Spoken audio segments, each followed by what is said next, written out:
Why, hello there, ladies and gentlemen, boys and girls, children of all ages. My name is Mr. DB333, and welcome back to the new campaign trail and the things that never were. Now, last time we were here, we hopped in with Mr. Bobby Kennedy, faced off against the mysterious Mr. Howard Hughes, or at least we were told we were facing off against the mysterious Mr. Howard Hughes.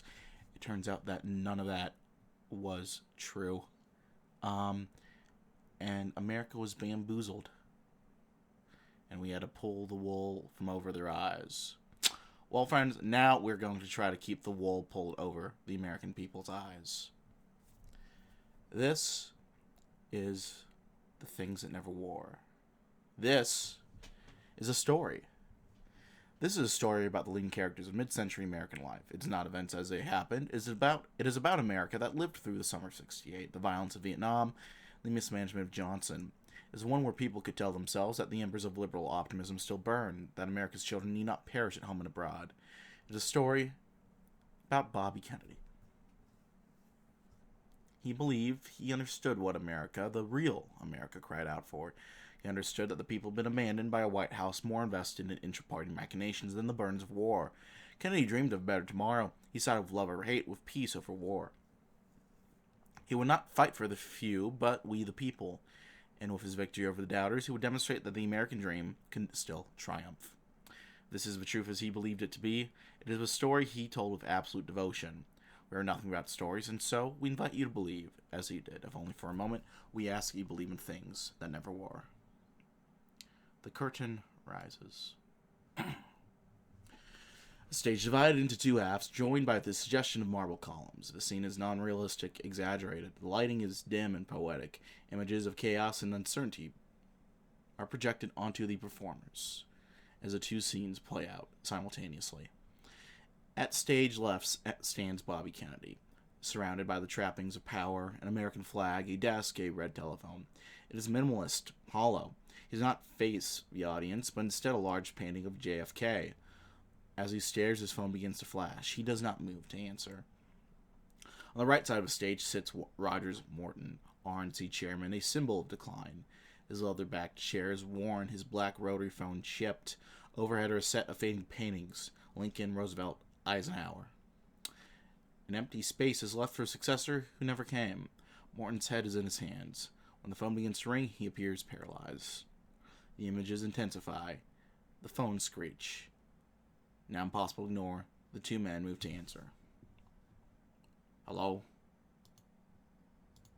Ladies and gentlemen, please say hello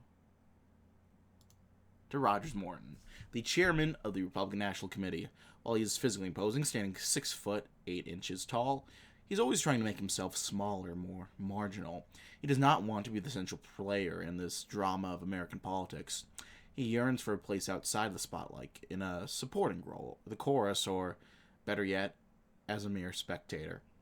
The performer playing this role should capture Morton's geniality, his excessive deference for others. Highly expressive and almost childlike in his earnestness, Rogers wants to fulfill his obligations to the flagging party that Nixon put him in charge of. This desire, in turn, allows him to rationalize various unsavory and dubious actions. Beneath his Boy Scout demeanor, Rogers' most essential characteristics are his desire to be well-liked and a deep fear that people only tolerate him because he's useful. Ideal performer for this role is a male in their late 50s in the bass baritone range. And here we are. Winner, take all, normal difficulty. Rogers, it's Nixon. I've been, monitoring the situation, as it were. Oh, God. It seems to me that the problem of this cycle is twofold. First, you have the matter of Congress. The system's rigged against Republicans, so always has been. Coming up the works requires the party to be creative, new alliances, And the second, it's getting the nuts to play ball. Goldwater, the, Bucklers. They have no strategy, but they have the enthusiasm. They're who the party needs for a comeback. The kind of people I need for,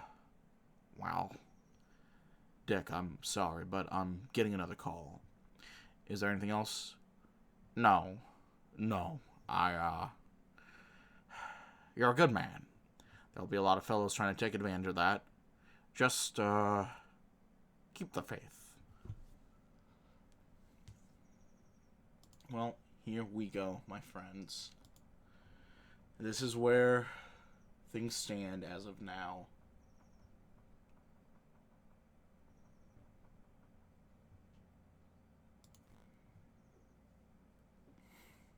It is not a fair world. If it were, you wouldn't be spending long nights on the phone in this stuffy DC office at all.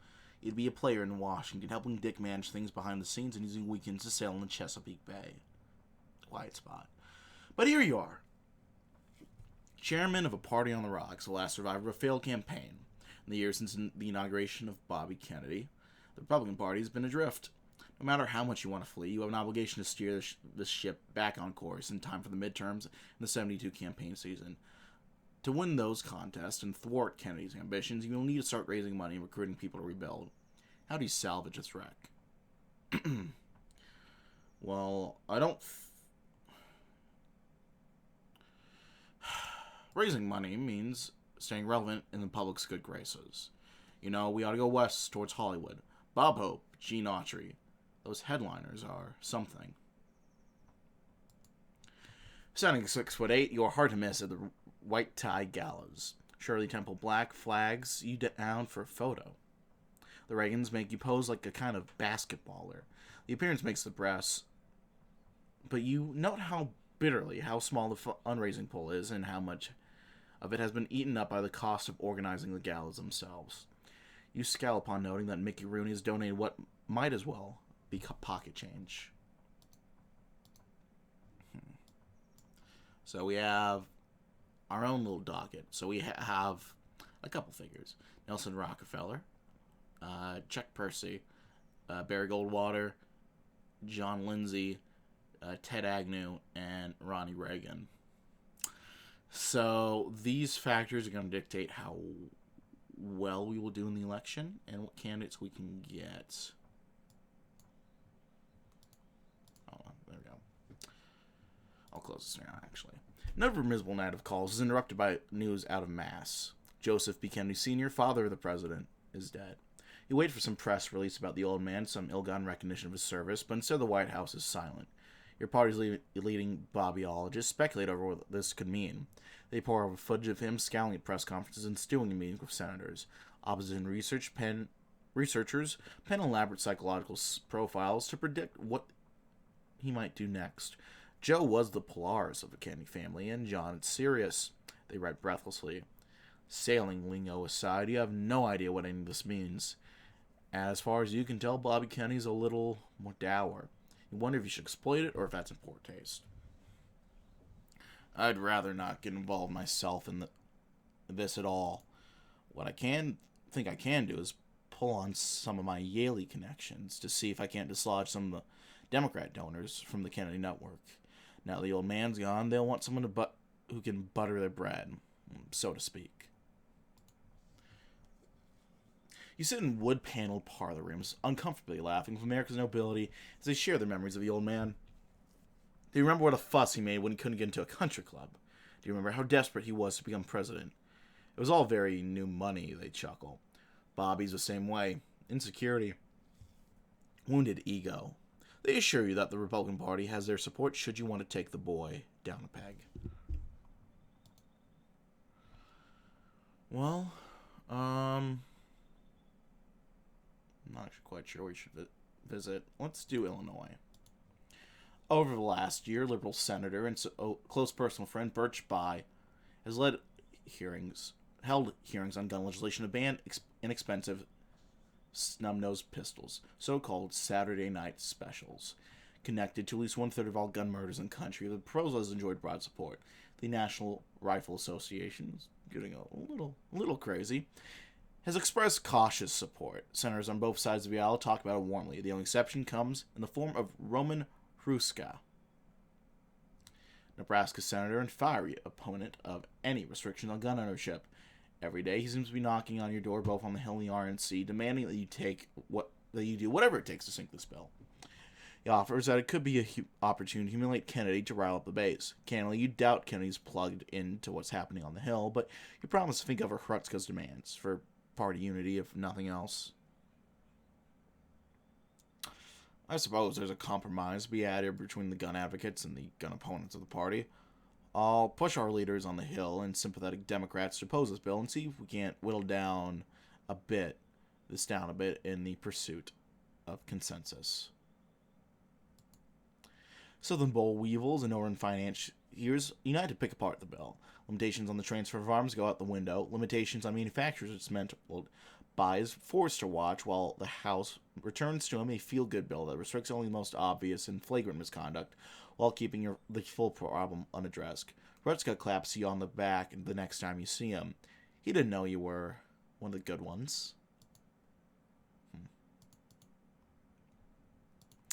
Republicans have established a government in exile among the nation's think tanks and foundations. One leader in this resistance is Henry Kissinger. As chair of the Rockefeller Institute, Kissinger has critiqued Kennedy's approach to the war in Vietnam. In foreign affairs, he characterizes the new president's approach as only partially correct, suggesting that while stage withdrawals should indeed be the aim of strategic policy makers, a failure to short President Kai could reinforce the image of the U.S. as an impatient power. Rockefeller is pushing you to give Kissinger a platform on the Hill. Still, there are many in the new right who detest Kissinger. Helping him could create powerful enemies. Well, foreign policy should not be politicized, but that doesn't mean we should sit idly and allow the situation to unravel. I've met Mac a few times. I'd be so delighted to serve as a bridge between him and Kissinger to salvage this fiasco. Robert McNamara and Henry Kissinger know one another already, but your intervention provides an excuse for some off-the-record meetings about ways to preserve U.S. interests. They seem to strengthen with Secretary of Defense's resolve because you hear from Cronkite that the withdrawal timeline has been scrapped. U.S. forces will defend the South Vietnam regime until it is stabilized. And while you receive no credit for the decision, you certainly will benefit from the public backlash. Well, there we go. Let's do... probably Pennsylvania is going to be the play. So, Vietnam is on the verge. It's good.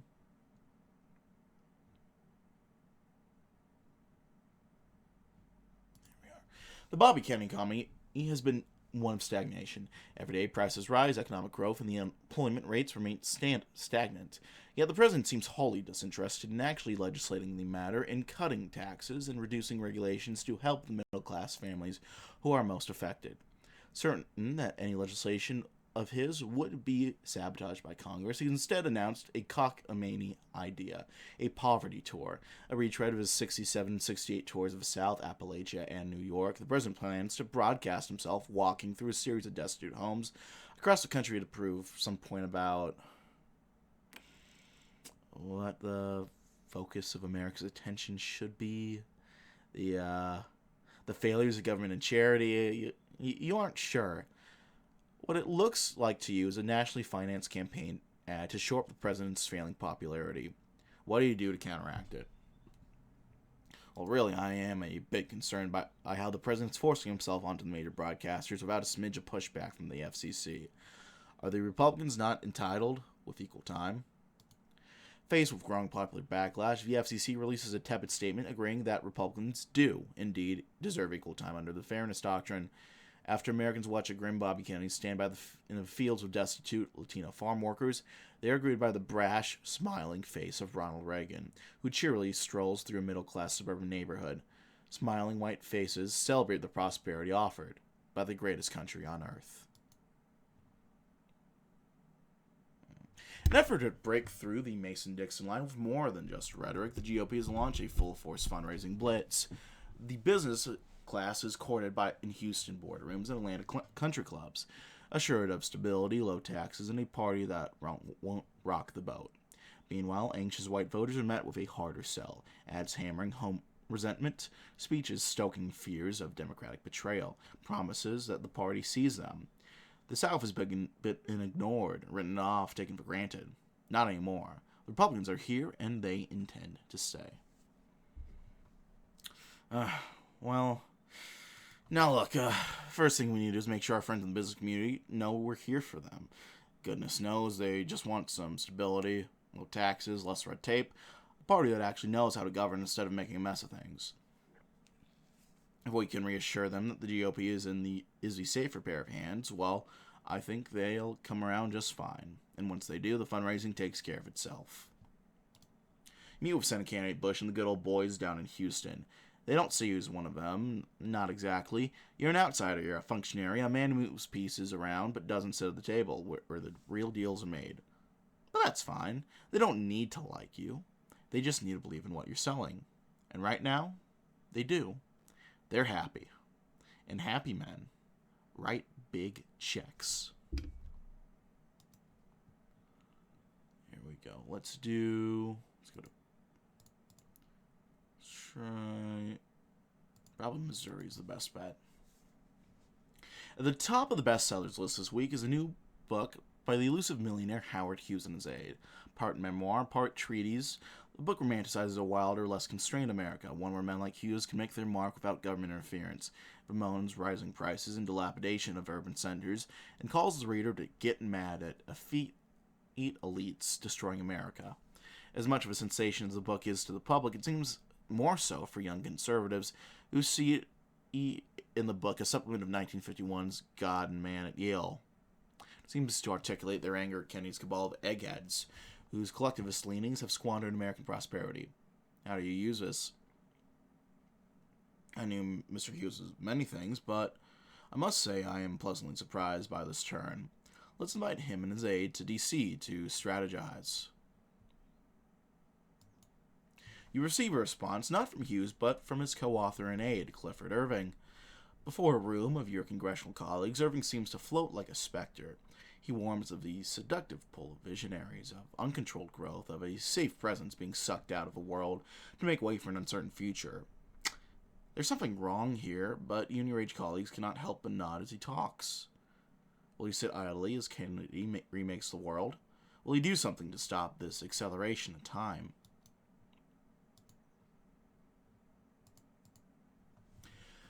Perhaps not.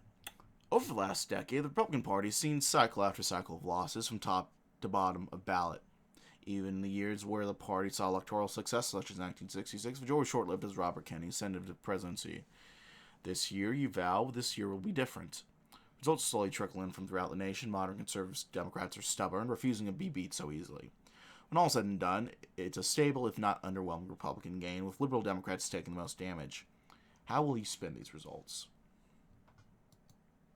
If nothing else, I hope President Kennedy will takes this as a sign that people won't let senseless ideology pass as government policy for another 4 years.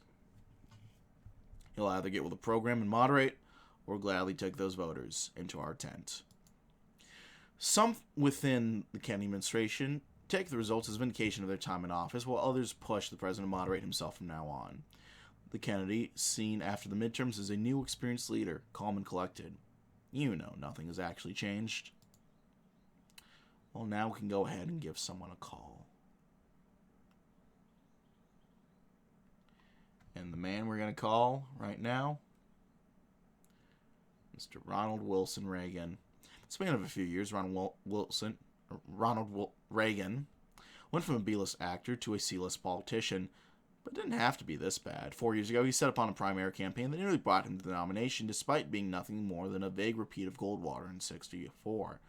There's little reason to think that he wouldn't be a front-runner for the nomination in '72, but lo and behold, the task of governing has been Herculean for Reagan, and his once middling support approval rating has fallen to a terrible all-time lows. Beating Treasury Secretary Jesse Unruh for a second term as governor of California in 1970, Reagan's been tasked with sailing a sinking ship while also planning for his next inevitable foray into national politics. Still considered as somebody, Reagan is in the fight for his political survival, and many wonder if a successful primary campaign is the only way to save his career. Let's give him a call.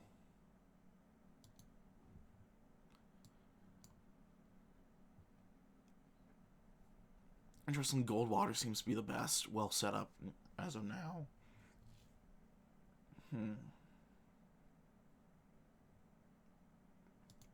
The problem with any rising star is that they always risk overplaying their hand and falling faster than they rose in the first place. Ronald Reagan is proving to be an excellent example of this. Although hot off a re-election victory, the governor of California is limping forward. Reagan's close race against Jesse Unruh, close friend and ally of the Kennedy administration, was unexpected to say the least. It represents a larger problem for the hot-headed, ambitious, and often aloof Goldwater acolyte. Less than 5 years of experience under his belt, Reagan's already on what will become his second presidential campaign, the first flaming out after gaffes and internal errors made beating Nixon an impossibility. His ability to make the mistakes is almost unparalleled by anyone else viewed as a potential candidate in 72. Some are worried he'll take the whole party down with him. Are you worried too? Well, you don't tell me the most popular man of the party. You don't tell the most popular man of the party to shove off. Reagan has more swag than nearly any other man in politics, perhaps including President Kennedy. And it'd be a death wish for anyone in the party to try and make him go quiet. Reagan continues unimpeded, although some like Senator Percy and Governor Rockefeller attempt to dislodge and conserve his efforts for no other reason than it works to distinguish themselves from his almost tone-deaf rhetoric. Regardless, it's easy to argue that the constant gaffes don't really matter. The crowd cheers for him like a war hero, and the polls hardly register movement after he calls for a new unconditional bombing in North Vietnam. You can only pray the general electorate is just as careless.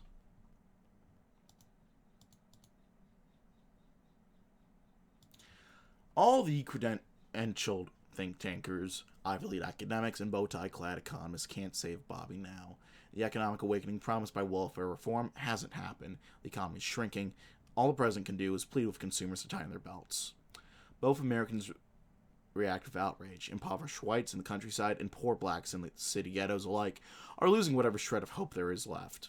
The door is open if you wish to push on it. Well, inflation, it's a horrible disease, a sickness, and it affects all of us, especially those most productive in society. While we got Wall Street and the East Coast old money tycoons on our side, go out west. Pillage your Democrats' own donors there, the liberal types. They won't stand for this. Sitting in the courtyard of the Getty Villa, not yet open to the public, J. Paul listens along as you explain the necessity of a sane Republican governance now, in a time of great financial uncertainty. But he's a frugal man, not easily swayed by pleading politicos. Until you mention your environmental record. Eyebrows raised, Getty demands to know if you'll jam through a strong conservation plank into the next party platform. You nod wordlessly, and he opens his wallet. Well, there we go.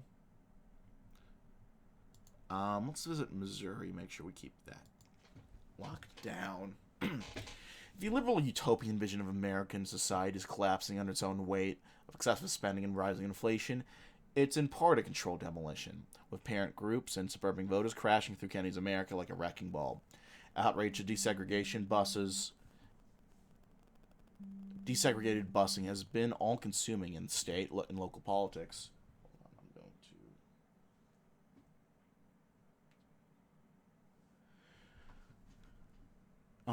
Anyway. Outrage at desegregating busing has been all-consuming in state and local politics.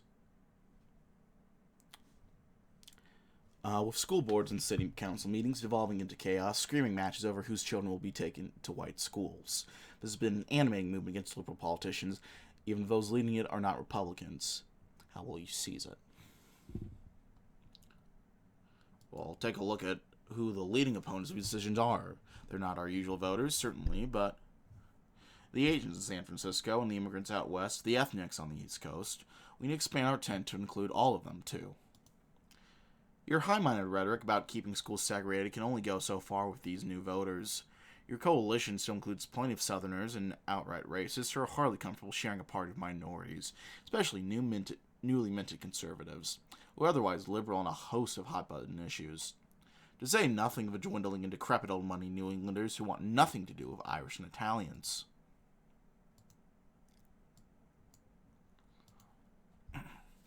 March 1972. The race you've been managing enters its terminal phase, and an assortment of Republicans compete in the Florida primary. Instead of a clear early night result, ballot counting stretches late into the evening. It eventually becomes clear that Ronald Reagan has shockingly lost a primary he was expected to win with ease. The governor himself realizes how dire the situation is. His wide grin doesn't show it. Reagan, standing before a crowd in Pensacola, thanks Florida voters for their complete honesty in the vote. We came short, but that doesn't mean we've lost. We're about 2 states down with 48 left to go. Reagan says. He and your aides watch the proceedings grimly. The party feels too divided. You are powerless. The party rips itself apart. Oh dear. Oh dear. Oh dear. Oh dear. Republicans thrash one another as Reagan shows weakness.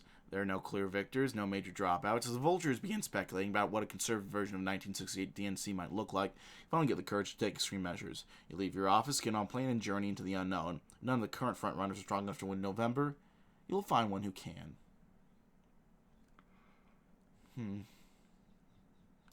Stick on the West Coast for now. Now that the midterms are over, the fractures of the Democratic Party come into sharper focus. Vice President Russell Long has become an anchor Kennedy can't seem to lift or cut loose. Then there's Robert Byrd, the Senate Majority Whip, a man who commands respect, or perhaps fear, for his encyclopedic knowledge of the Senate rules and his ability to bend them to his will. He's a man of the institution, always looking to the long term, his eyes constantly on the map that leads to the next election. For Republicans, the long road to the DNC is a gift waiting to be unwrapped. Well, Byrd's the problem here, plain and simple. He's playing his little procedural games in the Senate, quickly bearing Kennedy's agenda while pretending to stay loyal. The Democrats think they have a majority whip, but what they really have is a roadblock. Every delay, every watered-down bill, every compromise is another nail in Kennedy's legislative coffin. The hick caws about the beauty of the institution as he buries another bill in arcane Senate procedure. It's almost admirable, the precision of his sabotage. Almost. Rome didn't fall in a day, but neither will Kennedy's presidency, but Byrd is building the ruins one delay at a time.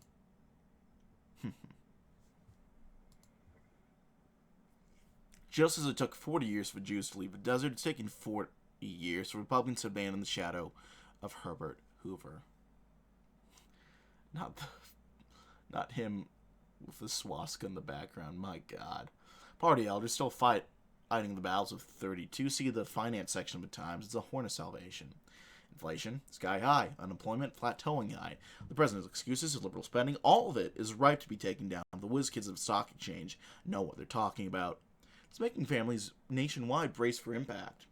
Democrats for too long have had a monopoly on prosperity. How will you us, the public's trust in them?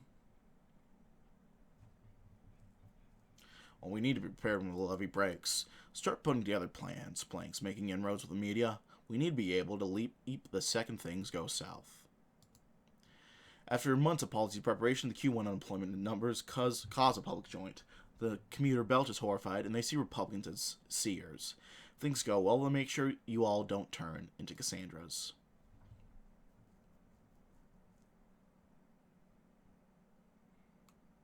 Let's go to Ohio. How are we doing candidate-wise? Percy's doing pretty well. Okay. The president's year-long SALT meetings with General Secretary Brezhnev has served as a fulcrum point for conservative outrage ever since he stepped onto the runway in Dublin.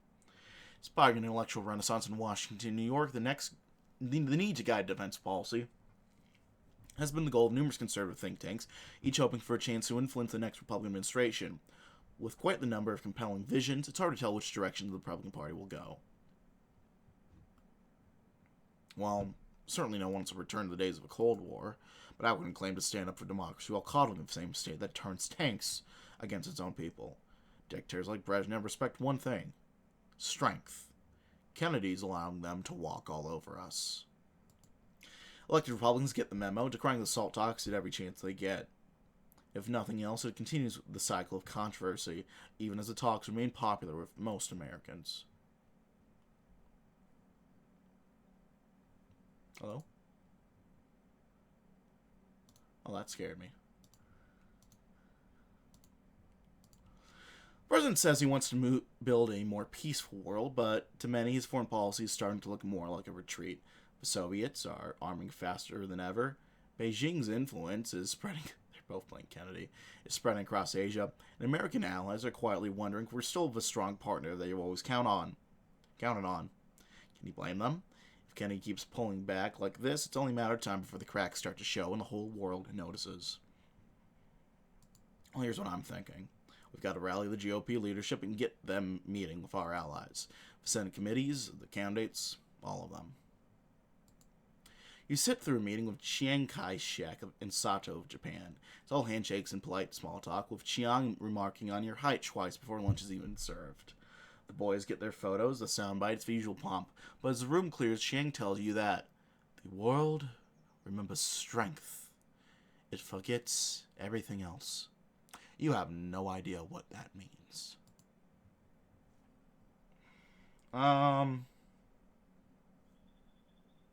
Try Missouri. Still struggling to unite on a candidate, the party reaches an impasse on the Equal Rights Amendment. Initially supported by both parties, far-right activists have seized on it with fervor. Characterizing the amendment as an assault on traditional gender roles, activists such as Phyllis Schlafly claim that the amendment is an elaborate ploy to legalize abortion, force mothers from the home, subject women to the draft. Their accusations have helped to dent the amendment and Kennedy himself in suburbia. But polls suggest that women, many of them Republicans, still support the amendment. As a vote looms in the House to submit this text of a state's ratification, you find yourself being pressured by opposing forces to make a decision. Should the Republicans support this effort to guarantee equal rights for women, or should they obstruct it? Well, this party cannot abandon space. We need that enthusiasm. We ought to tell our allies to vote against this amendment so as to keep the support of our rightward flank. Most Republicans voted against the amendment in the House and Senate, but a small number of traitors helped the bill limp across the line. Schlafly celebrates the humiliation and vows to oppose the amendment in each and every state. You aren't sure that's necessary. With your help, the proposal seems dead on arrival. The far right is resurgent once more. Oh, well, here he is. Hughes supposedly is interested in running and could be a unifying figure, if he can be courted. If. I can grab my water real quick. I'll be right back, chat. It was right there. It was right on my bed. I was like a 5 foot. Not even 5, like a 3-foot walk. One way. You return from a quiet chess weekend on the Chesapeake to complete another disaster. The moment you step in the door, the phone starts ringing in a frantic barrage of voices, all shouting the same thing. Crisis. The French are demanding their gold. The dollar is cratering. And whispers of devaluation are spreading like wildfire. The world is losing confidence in the dollar, and we're about to watch everything implode. The welfare state is still draining the economy dry, but slashing it outright, that's a fight we can't win. Not with the Democrats emboldened and the unions ready to riot. We'll have to go in quieter, leaner. Target smaller cuts. Chip away where we can without lighting a fire under opposition. Foreign aid is an easy start. Nobody's going to rally in the streets to save it. You scramble for a way forward, knowing the GOP needs a win, any win, to avoid sliding to relevance. That's when the old FAP plan resurfaces, a tired compromise dressed up as pragmatism. It's not flashy and certainly not revolutionary, but it's quiet, it's calculated, and most importantly, it doesn't wake the unions or rather the press. The base grumbles. They wanted boldness, not quiet trimming. And the dissatisfaction grows louder.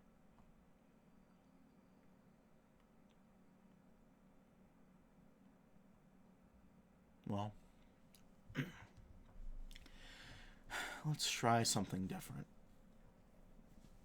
Howard Hughes, a Republican from the state of Nevada. Insane, eccentric, brilliant, all characteristics levied against one Howard R. Hughes. The man who personifies the so-called deep state which lurks in the shadows. Hughes is no stranger to the Republican Party, having close ties to both former Vice President Richard Nixon. He has had a long career as a pilot, film producer, war profiteer, and professional swamp creature, all of which had led him to this intersection within history. The billionaire magnate looks upon Kennedy's America and sees ruin, failure abroad, and devastation at home. There's only one man who can be blamed for these troubles, and there's only one man who can save America.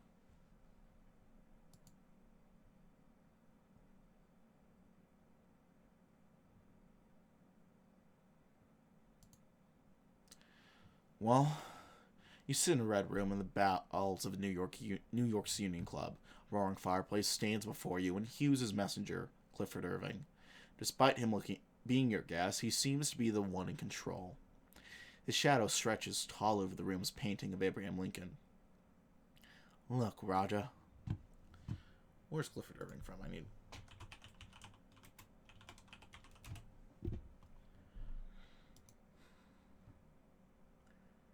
He's apparently from New York.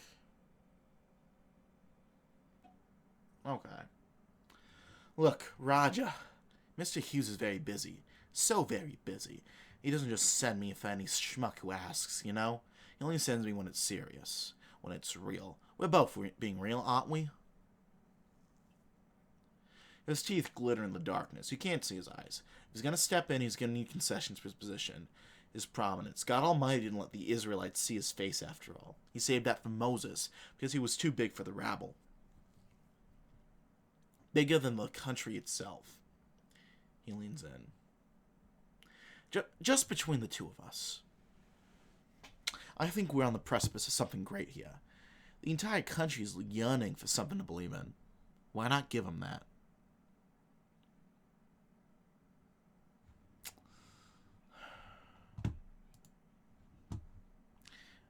I can check to that, Mr. Irving. Let's give the people what they want. Weeks vanish beneath a cavalcade of sensationalism, candidates forced from the race, rolling endorsements of America's most elusive billionaire. It's all too perfect. Too calm. Then, the night before the RNC in Las Vegas, you catch some tourists pointing up in the sky. Look, they say. You lift your gaze. Beneath the glare of the strip, the moon cannot be seen. It's as if all the stars have fallen from the sky. For the moment, you think you can see the heavens tremble.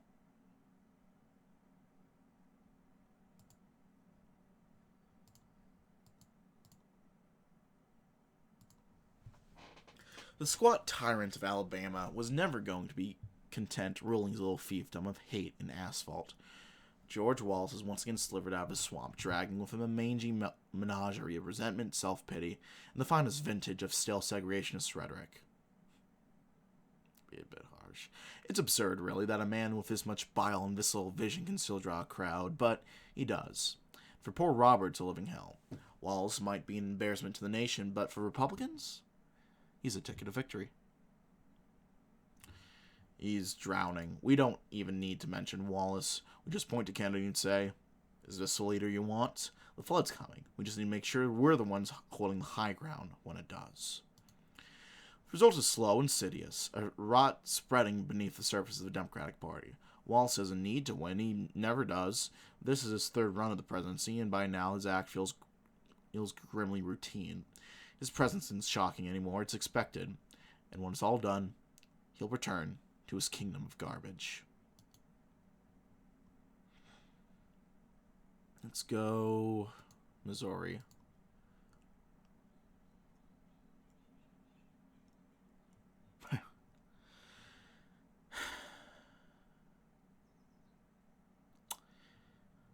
Now that schmuck Morton is out of the picture, I want to let you in on a secret.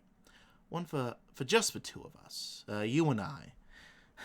There's no Hughes campaign. I mean, there is no real Howard Hughes campaign. It's all been me, Clifford Irving. Imposter, fraudster, and fabulous extraordinaire. Isn't that something? At the start, all I wanted was to get a nice book deal and make some cash and win some easy fame. Then it turns out people have really bought into the act, this Messiah routine. They're so desperate for something to believe in, and I'm nothing if not accommodating. So let's have it. Let's keep the scam going. Let's give these rubes a good time. What message should I give on behalf of the Hughes campaign? Well, it's not about past, it's about the future. Where Kennedy's taking us, his vision of progress, it's leaving people behind. I go on stage and warn of the world that Kennedy represents. It's one of erosion. Each day more of the present is sucked out of the world to make way for new ideas, new theories, new kinds of people. Their traditions will be forgotten. Their people will be sent to the gutter. They'll be forced to watch as a weak inherit the earth. I can barely keep a straight face as I say all this. It's so absurd. But no one seems to notice. The mass is so loud, I worry the convention center will collapse like the walls of Jericho.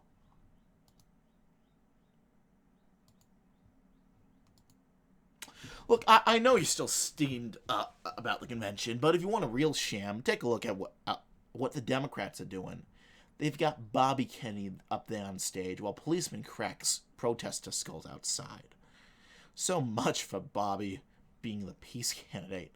for peace with honor, for basic decency and humility, for steps outside the convention center littered with the medals of 1,000 protesting veterans. Not one of them make a look at difference for the men at the center of the action. The men still sending boys off to die. What's all this for, anyway?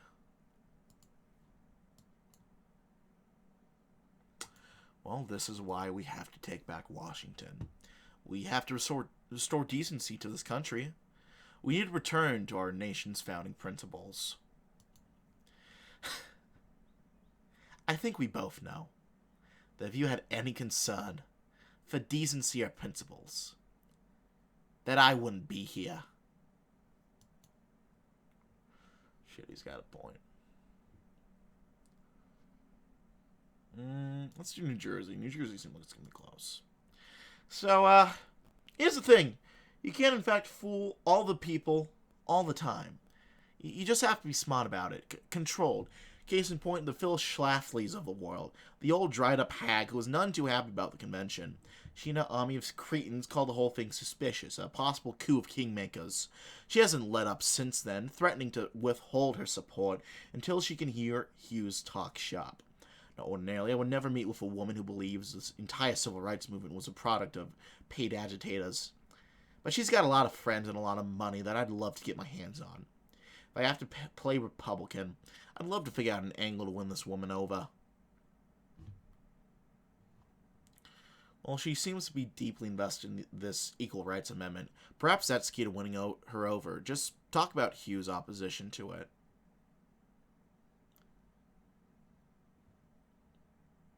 Like, it's just along for the ride.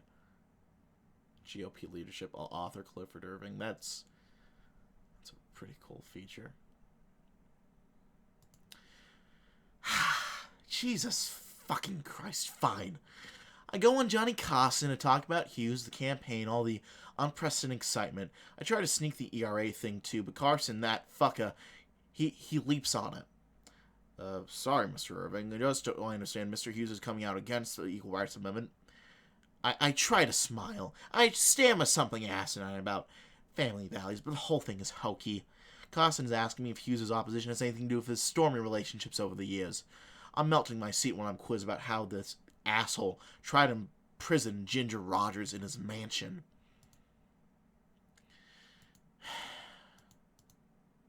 Can I be frank with you? I don't give a shit about any of these old geezers and their rules. The whole thing's suffocating.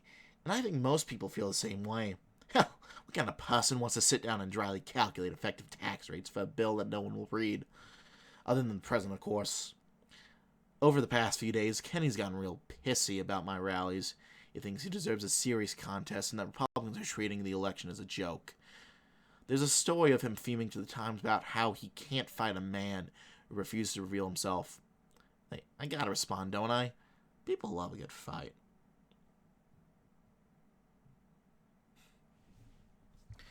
Well, Americans are more observant when it comes to their wallets and foreign policy. Why not appease Kennedy by outlining some vague principles that will guide Howard Hughes' approach to the world? Let's bring the troops home. Let's make America strong. Let's stop letting countries exploit us. Let's put all our enemies in their place. None of these things mean anything. It's all empty slogans. But people fill them with their own meanings. They'll do it all while praising Hughes as some kind of man of the people. The screeching of the elites only make it an easier sell. Make sure we include some of those in our mailers. Tell people that the system is against us, and we need their donation, okay?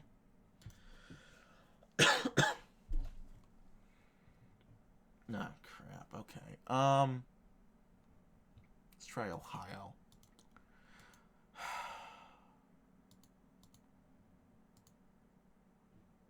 Fuck. Goddamn fucking fuck! The fucking party chairman called. He says there have been some irregularities in my campaign finance paperwork. A lot of the cash is missing, he says, and he also wanted to know when senior officials can meet with Hughes in person to discuss the campaign. I try to brush him off, with the usual stories, but he's no longer buying what we're selling. No, I think I would rather like to speak with Mr. Hughes, Morton said in his usual annoying way. He can't make himself willfully dense any longer. The lie's gotten too absurd. He's expecting a meeting. If we don't respond, oh, we're fucked.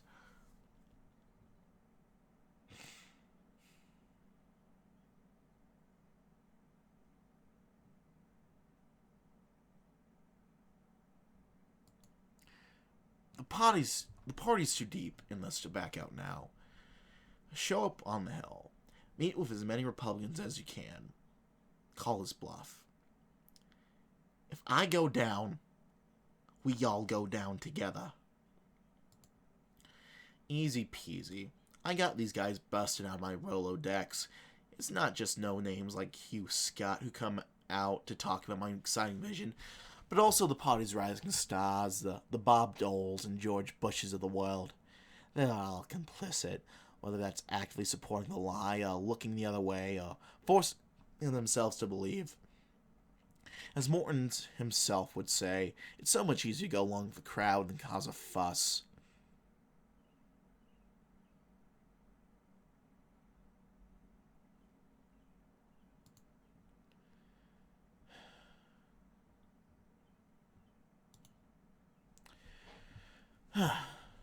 You wake up to a note hand-delivered to your door.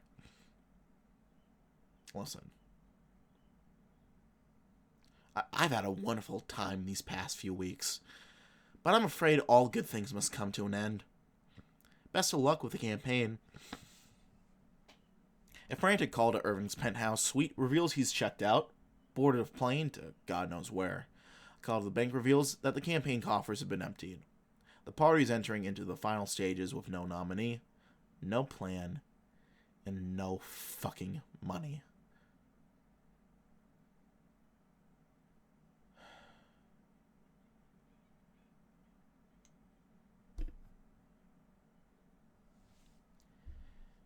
No one does anything. No one breathes a word. We keep with this Irvine strategy. Say Hughes and Irving are dealing with business. There's no chance we win. We just have to keep the entire party from collapsing.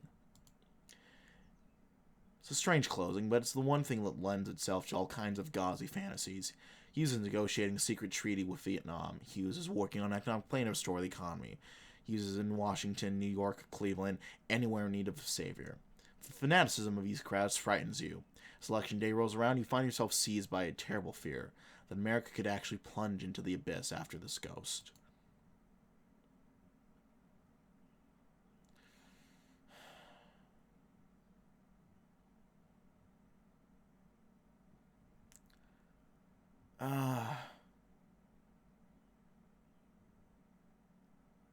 Let's go Tennessee, actually. Saigon falls in a single, shattering night. The embassy roof becomes the edge of the world, helicopters thrumming overhead, the rotors churning the humid air. People surge towards the ladders, a human tide, arms are outstretched, faces contorted, pleading, desperate, forgotten. The streets below are a blur of panic. City blocks destroyed, papers burning, the flag of the South ripped down and replaced with the red and gold of the North. Kennedy's failure is total, undeniable, etched into the photographs. Splash across every front page. An endless line of refugees, a city lost, a war that ends not with honor, but with haste. Oh my. Oh my. This is awful. I don't even know what to say. This is history breaking in real time. And not in the way anyone wanted. Saigon is gone. The South's gone. It's all just gone. God. This is a wound that's going to bleed for years. For generations. Awful. Just awful. Kennedy's speech is a dirge, lifeless and irrelevant, drowning beneath the roars of helicopters and the crackle of burning flags. By the time he finishes, no one remembers what he said. They remember the silence that followed. They remember the absence. They remember the fall. Next election night is here. Cross your fingers, Roger. The present, If you know, then you're in danger. In free society, all voices are owed a chance to speak at the table. It's in our benefit to let him rant against tyranny in Washington, to let him sway the moderates our way. Out of Senate, out of a job, McCarthy's barely scraping by the cycle, hoping to assist us in slaying the beast without reward. Well, the South is gone. We're winning. We got Ohio. That's nice. Penn, New York, Illinois. Oh, we got Illinois. That's good.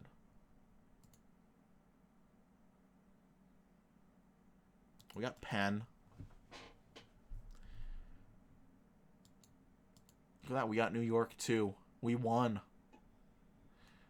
What the fuck do we do now that we've won? Oh, my God. Oh.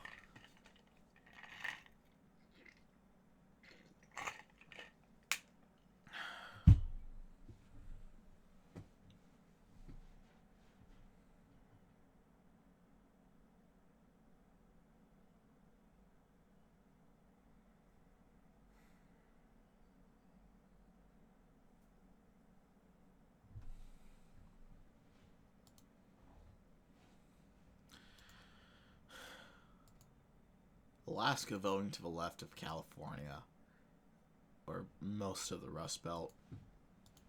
Actually, all of the Rust Belt, even Michigan, is not as... That is such a bizarre sight.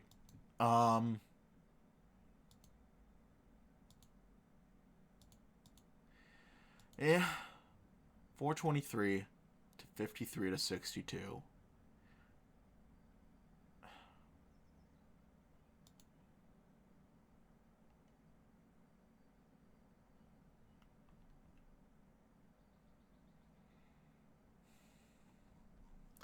It was election night, and Morton was vomiting into the toilet bowl of his New York hotel room. Sweat poured down his face. Flecks of vomit were visible on his thigh. He felt awful. He felt worse than awful. His insides writhed. His head was on fire. He feverishly remembered a Renaissance pope so foul and immoral that God had caused his heart to blacken and his guts to rot while he still lived. When they held his funeral, his body had become so putrid that no one dared approach the corpse.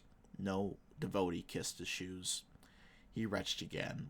A combination of alcohol and bile collided with the rose-colored bowl, along with a few scrapes of food he managed to force into his system over the last day. How had he allowed himself to be so stupid? All this chaos and spectacle. If only he could go back and stop himself from ever meeting Clifford Irving. If only he could stop all of this from happening. If only he could...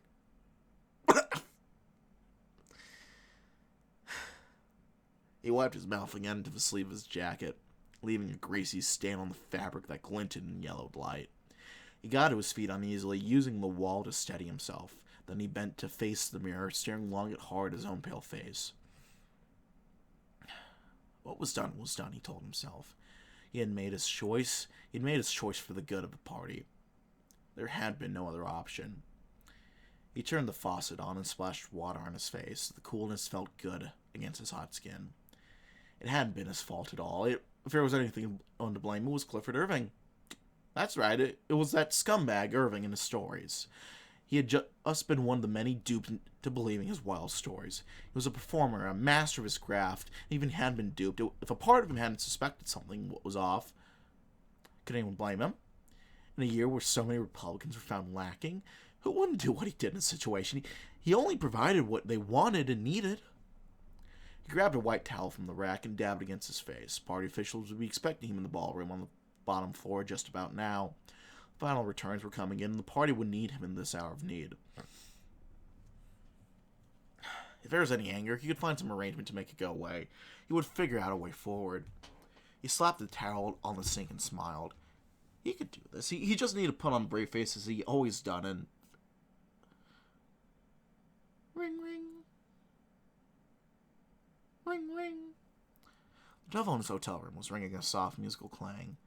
Though he was certain it was one of his aides, some pimply-faced youth desperate to prove himself. The noise made him shiver. He'd received so many bad phone calls these past 2 years that he'd come to associate the noise with catastrophe, disaster. He shook himself. He was an adult man. He was 6'8" tall. He was chairman of the Republican Party. He could not be afraid of a telephone. He puffed at his chest and put his hand on the door handle out of the bathroom. Then, before he could stop himself, he stepped through the threshold. But it was not his room on the other side, with its soft yellow lights and the sumptuous red and gold furniture. He was in the back of an enormous auditorium filled with people who all craned their heads to look at him as he entered. He looked at them strangely and then at the single black telephone in the far distance, the stage of a desk that looked like an imitation of his own, beneath portraits of 3 Republican presidents. It continued to ring. He took a few uneasy steps forward. Eyes followed him. He was aware of a second desk on the stage and a figure standing motionless near it, but he was cloaked in darkness. He could just make out the outlines of a paper American flag, an enormous portrait of John F. Kennedy. He did not try to approach the man, but instead stepped gingerly onto a set of stairs leading up. He walked on the stage and pulled the telephone off its cradle.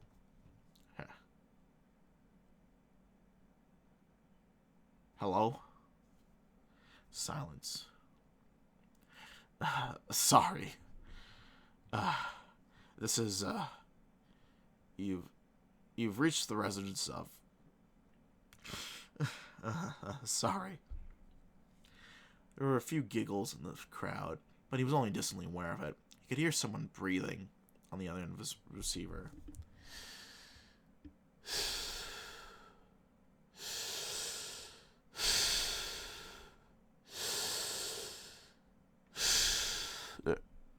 Is this about... If this is about Hughes, it's not my fault. If people are mad at me, look, it's not a fair world. He sounded ridiculous, but he couldn't stop himself. More laughter, more breathing. I should be some bit player. I should be selling yachts on the Chesapeake. It's not my fault. The audience was now laughing uproariously at the absurdity, at him. But it wasn't fair. They didn't understand. He'd given so much to the party. He'd sacrificed so much. They couldn't treat him like a clown for all this, could they? Not after he'd sacrificed his values, his principles, and his dignity for the party.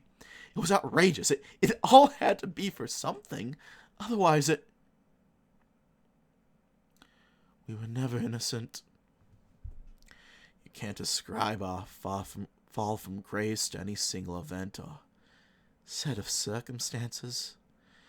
You can't lose what you lacked at conception. Morton felt a coldness wash over him. What? A man will write that about us one day. I think he may be right. The voice was so quiet that he could barely hear it over the laughter. Goodbye, Rogers. The click of the receiver was like a gunshot. Rogers dropped the phone and tried to scramble away from the desk, only to trip over the telephone's long wire. The room laughed uproariously. It was laughing itself to death. He crawled his way back off the stage as the building shook around him. He half ran, half crawled to a doorway labeled "No Exit" at the back of the theater. He gripped the handle, pulled, and threw himself through. He was back in his hotel, in a long hallway as the door to his room gently shut behind him. He looked around feverishly and breathed hard, but there was no further signs of strangeness. A maid pushed a cart down the hallway. Noise from the party downstairs echoed through the walls. When he had finally recomposed himself, Roger Morton straightened his back. He did not dare look behind him as he walked towards the elevators and the election night party.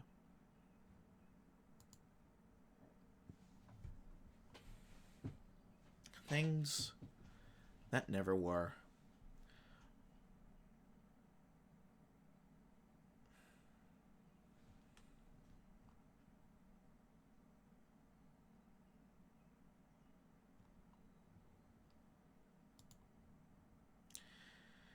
Then all the stars went out. Nightmares of American Nation, 1971 to 1979. Positive, based off 6 reviews. Chris Rells of The Guardian says, a hand that reaches from the television smothers its watcher. A pledge of allegiance that refuses to end. a block, or in asking the prisoner why there's no flag hung at his window. The history of the American collapse is equal parts frightening and insightful. It is a guide as well as a warning.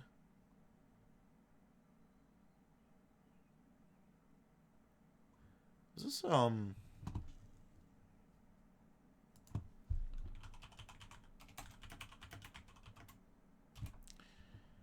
Is this a play on this book? I think it is.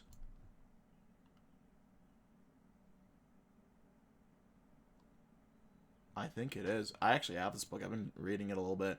I haven't had much time to read it, but...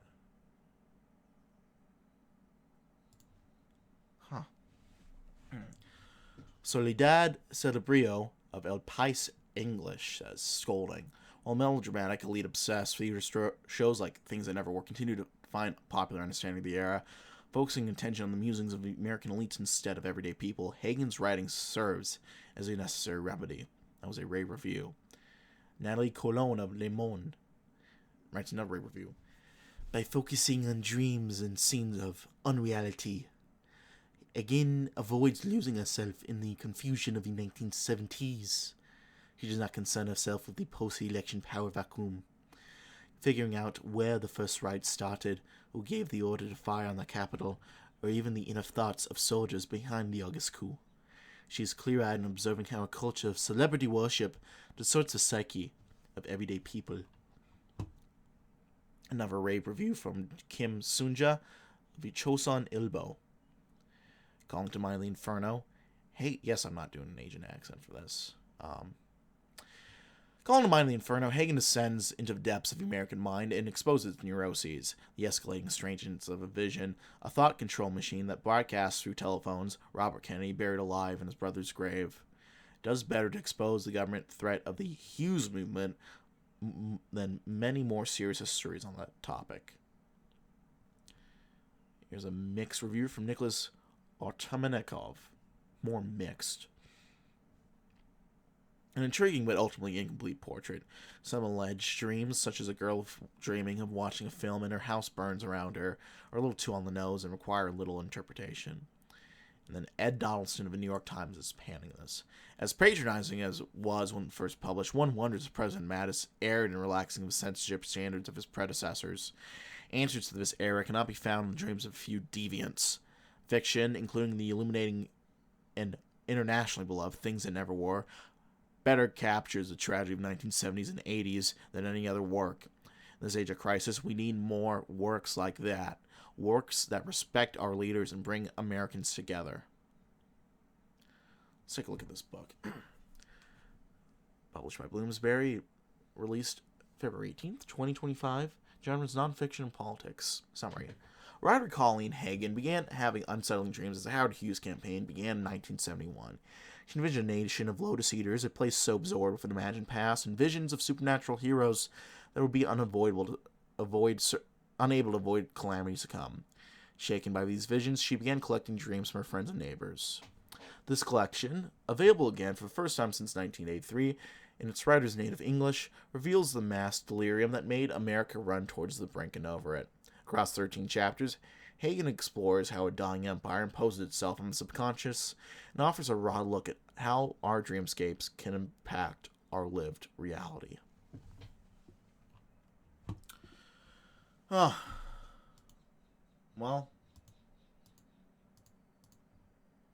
here we are. Let's check the closest states.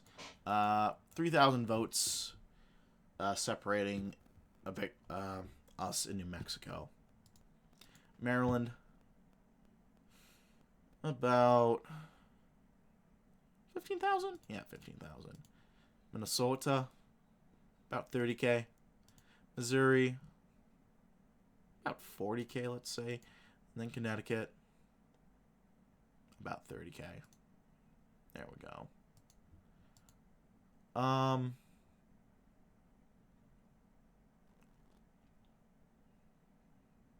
Yeah, I'm not really surprised that we did better. In the so-called canon. Well, my friends,